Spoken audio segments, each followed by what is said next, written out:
ಎಲ್ಲರಿಗೂ ಶುಭ ಮಧ್ಯಾಹ್ನದ ವಂದನೆಗಳು. ಈ ಒಂದು ಸುಂದರ ಅರ್ಥಪೂರ್ಣ ಕಾರ್ಯಕ್ರಮವನ್ನು ಆಯೋಜಿಸಿದಂಥ ಮೂಲ ನಿವಾಸಿ ಅಂಬೇಡ್ಕರ್ ಸಂಘ ಅದರ ಅಧ್ಯಕ್ಷರಾದಂಥ ಮುನಿ ಮಾರಪ್ಪನವರೇ, ಆ ಸಂಘದ ಪದಾಧಿಕಾರಿಗಳೇ, ಸದಸ್ಯರೇ, ವೇದಿಕೆಯಲ್ಲಿ ಆಸೀನರಾಗಿರುವಂಥ ಎಲ್ಲ ಗಣ್ಯಮಾನ್ಯರೇ, ಸಭೆಯಲ್ಲಿರುವಂಥ ಎಲ್ಲ ಬಂಧುಗಳೇ, ವಿದ್ಯಾರ್ಥಿನಿಯರೇ,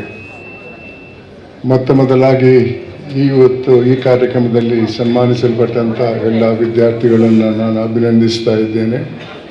ಮುಂದೆ ಕೂಡ ಇದೇ ರೀತಿ ಒಳ್ಳೆಯ ಅಂಕಗಳನ್ನು ಪಡೆದು ಹೆಚ್ಚಿನ ಸನ್ಮಾನವನ್ನು ಪಡೆಯಿರಿ ಅಂತ ನಾನು ಆಶಿಸ್ತಾ ಇದ್ದೇನೆ. ನಾನು 1856 ಶಾಲಾ ಕಾಲೇಜಿಗೆ ಹೋಗಿದ್ದೇನೆ.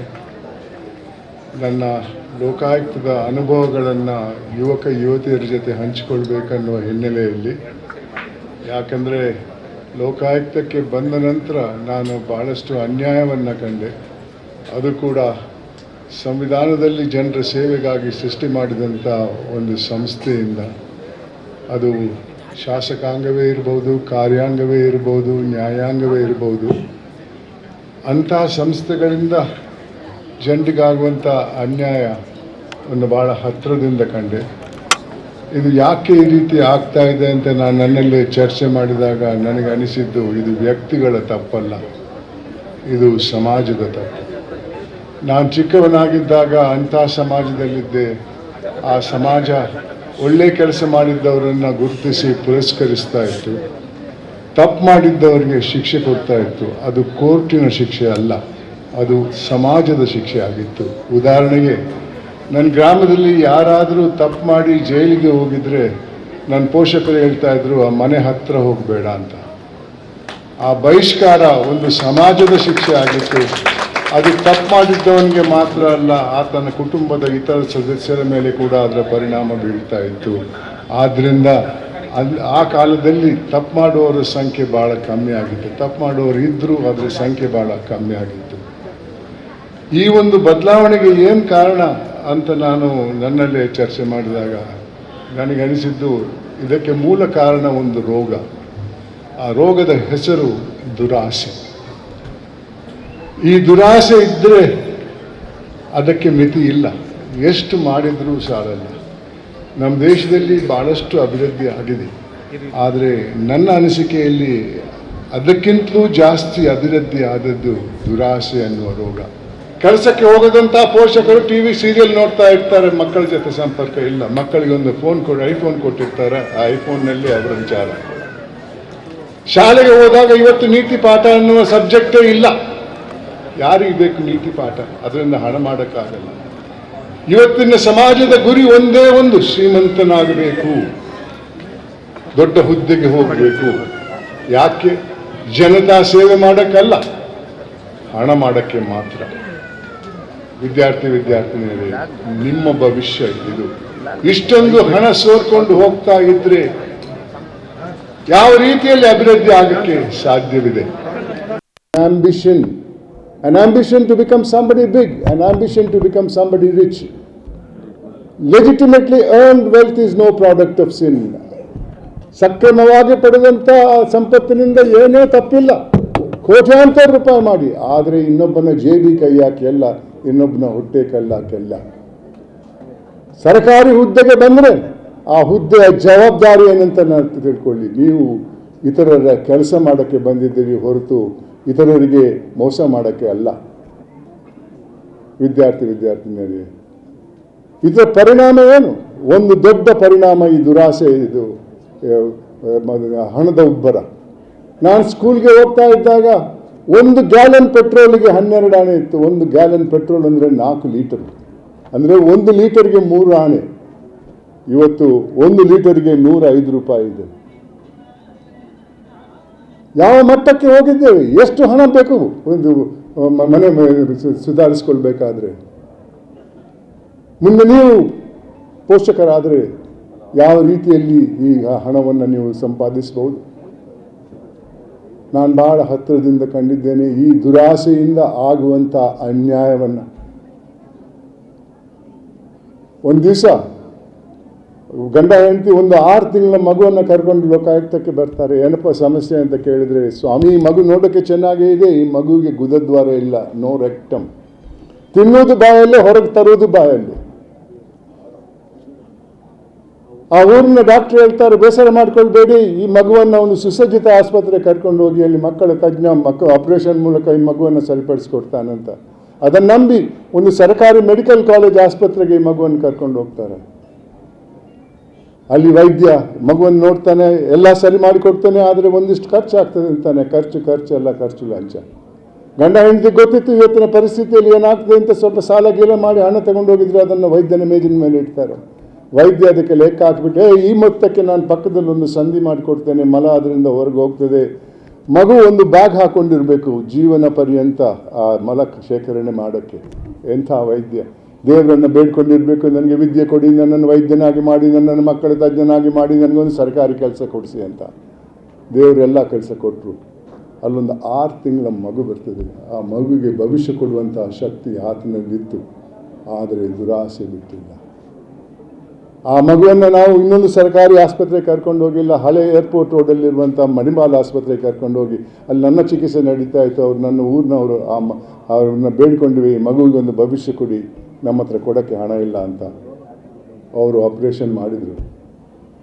ಆ ಆಪರೇಷನ್ ಆದ ನಂತರ ಪ್ರತಿ ವರ್ಷ ಆಕೆ ಹುಟ್ಟು ಹಬ್ಬಕ್ಕೆ ಆ ಪೋಷಕರು ನನಗೆ ಫೈವ್ ಸ್ಟ್ಯಾಂಪ್ ಮಾಡ್ತಾರೆ, ಮಗುವಿಗೆ ಒಂದು ಆಶೀರ್ವಾದ ಮಾಡಿ. ಎಷ್ಟು ಖುಷಿ ಆಗ್ತದೆ.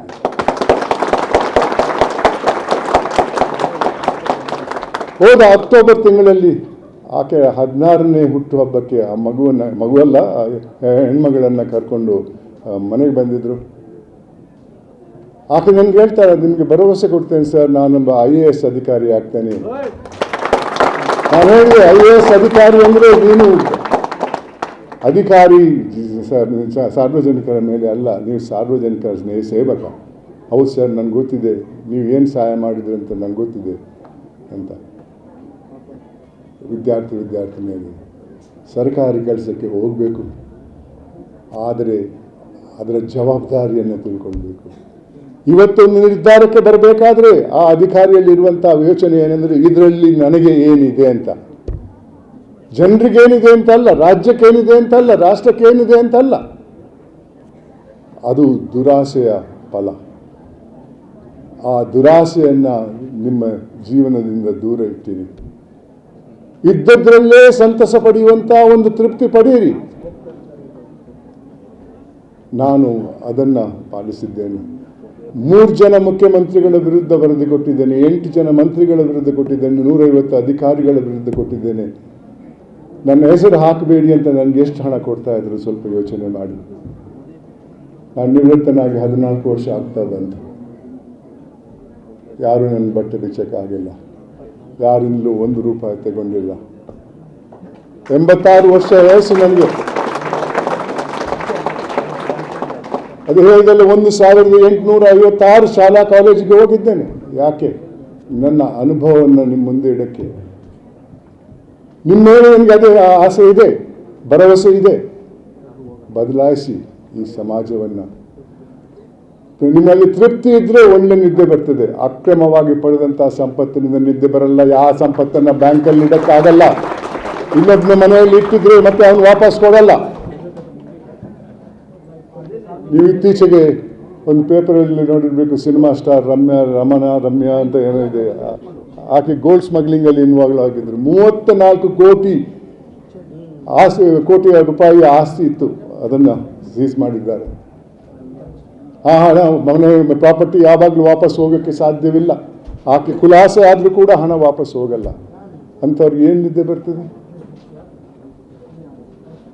ಪ್ರಾಮಾಣಿಕತೆಯಿಂದ ಪಡೆದಂಥ ಸಂಪತ್ತಲ್ಲಿ ಅಷ್ಟೊಂದು ಸಂತಸ ಬಂದರೂ ಕೂಡ ನಿದ್ದೆವು ಚೆನ್ನಾಗಿ ಬರ್ತದೆ.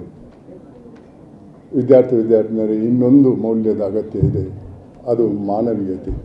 ನಾವೆಲ್ಲ ತಿಳ್ಕೊಂಡಿದ್ದೇವೆ, ನಾವು ಹುಟ್ಟುವಾಗ ಮಾನವರಾಗಿ ಹುಟ್ಟುತ್ತೇವೆ ಅಂತ. ಆ ಮಾನವ ಅನ್ನುವ ಗುಂಪೇ ಸೈನ್ಸಲ್ಲಿ ಇಲ್ಲ. ಸೈನ್ಸಲ್ಲಿ ನಾವು ಹುಟ್ಟುವುದು ಹೋಮೋಸಿಪಿಯನ್ಸ್ ಅನ್ನೋ ಒಂದು ಗುಂಪಿಗೆ, ಅದಕ್ಕೂ ಮಾನವೀಯತೆಗೂ ಯಾವ ಸಂಬಂಧನೂ ಇಲ್ಲ. ನಮ್ಮ ಹಿರಿಯರು, ನಮ್ಮ ಗುರುಗಳು ಬರೆದಿದ್ದಾರೆ ಕನ್ನಡದಲ್ಲಿ, ಏನೇ ಆಗು ನಿನಗೆ ಬೇಕಾದವನಾಗು, ಆದರೆ ಮೊದಲು ಮಾನವನಾಗು ಅಂತಾರೆ. ಎಂಥ ಮಾತು. ಅದಕ್ಕೆ ಪೂರಕವಾಗಿ ನಾನು ಶಾಲಾ ಕಾಲೇಜಿಗೆ ಹೋದಾಗ ನನ್ನದೇ ಆದ ಒಂದು ಸಂದೇಶವನ್ನು ಮಕ್ಕಳಿಗೆ ಕೊಡ್ತಾ ಇರ್ತೇನೆ. ಹುಟ್ಟುವಾಗ ಮಾನವನಾಗಿ ಹುಟ್ಟದೇ ಇದ್ದರೂ ಜೀವನ ಪಥದಲ್ಲಿ ಮಾನವೀಯತೆಯನ್ನು ಅಳವಡಿಸಿಕೊಂಡು ಸಾಯುವಾಗ ಮಾನವನಾಗಿ ಸತ್ತರೆ ಅದಕ್ಕೆ ಮೇಲ್ಪಟ್ಟಂಥ ಗೌರವ ಯಾವುದೂ ಇಲ್ಲ. ವಿದ್ಯಾರ್ಥಿನಿಯರೇ, ಇದರ ಒಂದು ಉದಾಹರಣೆ ಕೊಟ್ಟು ನನ್ನ ಮಾತಿಗೆ ನಾನು ವಿರಾಮ ಕೊಡ್ತೇನೆ. 2011ರಲ್ಲಿ ಬೆಂಗಳೂರಿನ ಆಸ್ಪಾಸಲ್ಲಿ 28 ವರ್ಷದ ಹರೀಶ್ ನಂಜಪ್ಪ ಅನ್ನೋ ಒಬ್ಬ ಯುವಕ ಮೋಟರ್ ಸೈಕಲಲ್ಲಿ ಹೋಗ್ತಾ ಇದ್ದ. ಅದರ ಹಿಂದೆ ಒಂದು ಲಾರಿ ಬರ್ತಾ ಇತ್ತು. ಆ ಲಾರಿಯ ಫ್ರಂಟ್ ಟೈರ್, ಒಂದು ಟೈರು ಪಂಕ್ಚರ್ ಆಗಿ ರಿಮ್ಮಲ್ಲಿ ಹೋಗ್ತಾ ಇತ್ತು. ಅದು ಆತನ ದೇಹದ ಮೇಲೆ ಹೋಗ್ತದೆ. ದೇಹ ಇಬ್ಬಾಗವಾಗಿ ಮಾರ್ಗದಲ್ಲಿ ಬಿದ್ದಿರ್ತಾನೆ ಮತ್ತು ಜೀವಂತವಾಗಿದ್ದ. ಹಲವಾರು ಜನ ಫೋಟೋ ತೆಗಿತಾ ಇದ್ರು, ವಿಡಿಯೋ ಮಾಡ್ತಾ ಇದ್ರು. ಅವ್ರಿಗೆ ಒಂದು ತುತ್ತು ನೀರು ಕೊಡಿ ಅಂತ ಕೇಳಿದ. ಇಲ್ಲ, ಯಾರೂ ಕೊಟ್ಟಿಲ್ಲ. ಆ್ಯಂಬುಲೆನ್ಸ್ ಬರ್ತದೆ, ಆ್ಯಂಬುಲೆನ್ಸ್ ಸಿಬ್ಬಂದಿ ದೇಹದ 2 ಭಾಗವನ್ನು ಎತ್ತಿ ಆ್ಯಂಬುಲೆನ್ಸಲ್ಲಿ ಹಾಕ್ತಾರೆ ಮತ್ತು ಜೀವಂತವಾಗಿದ್ದ. ಆ ಸಿಬ್ಬಂದಿಗೆ ಆತ ಹೇಳ್ತಾನೆ, ದಯವಿಟ್ಟು ವೈದ್ಯರಿಗೆ ಹೇಳಿ ನನ್ನ ಕಣ್ಣನ್ನು ದಾನ ಮಾಡೋಕ್ಕೆ. ಎಂಥ ವಿಪರ್ಯಾಸವಿದ್ದ. ನಾನು ಕೊಟ್ಟಂಥ ಸಂಖ್ಯೆಗಳ ಅಥವಾ ಈ ಹರೀಶ್ ನಂಜಪ್ಪನ ಉದಾಹರಣೆ ನಾನು ಸೃಷ್ಟಿ ಮಾಡಿದ್ದಲ್ಲ. ನೀವು ಗೂಗಲ್ಗೆ ಹೋಗಿ ನೋಡಿ, ಅದರಲ್ಲಿದೆ ಎಷ್ಟು ಹಣ ಯಾವ ಹಗರಣದಲ್ಲಿ ಹೋಯಿತು ಅನ್ನೋದು. ಮತ್ತು ZTV ಅವರು ಆ ಹರೀಶ್ ನಂಜಪ್ಪನ ತಾಯಿಗೆ ಮರಣೋತ್ತರ ಪ್ರಶಸ್ತಿ ಕೊಟ್ಟರು. ಅದನ್ನು ಪ್ರದಾನ ಮಾಡೋಕ್ಕೆ ನನ್ನನ್ನು ಕರೆದಿದ್ದರು. ವಿದ್ಯಾರ್ಥಿನಿಯರೇ, ನಿಮಗೆ ಜೀವನದಲ್ಲಿ ಸಂತಸ ಇರಬೇಕಾದ್ರೆ, ನಿಮ್ಮ ಭವಿಷ್ಯ, ನಿಮ್ಮ ಮಕ್ಕಳ ಭವಿಷ್ಯ ಉತ್ತಮವಾಗಿರಬೇಕಾದರೆ ಈ 2 ಮೌಲ್ಯ, ತೃಪ್ತಿ ಮತ್ತು ಮಾನವೀಯತೆಯನ್ನು ಅಳವಡಿಸ್ಕೊಂಡು ಜೀವನ ಸಾರ್ಥಕ ಆಗ್ತದೆ. ನನ್ನನ್ನು ಇವತ್ತು ಬರಮಾಡಿಕೊಂಡವರು ಎಲ್ಲರಿಗೂ ವಂದಿಸ್ತಾ, ಇವತ್ತು ಪ್ರಶಸ್ತಿ ಪಡೆದಂಥ ಎಲ್ಲ ಮಕ್ಕಳನ್ನು ಅಭಿನಂದಿಸ್ತಾ ನನ್ನ ಮಾತಿಗೆ ವಿರಾಮ ಕೊಡ್ತಾ ಇದ್ದೇನೆ. ಧನ್ಯವಾದಗಳು.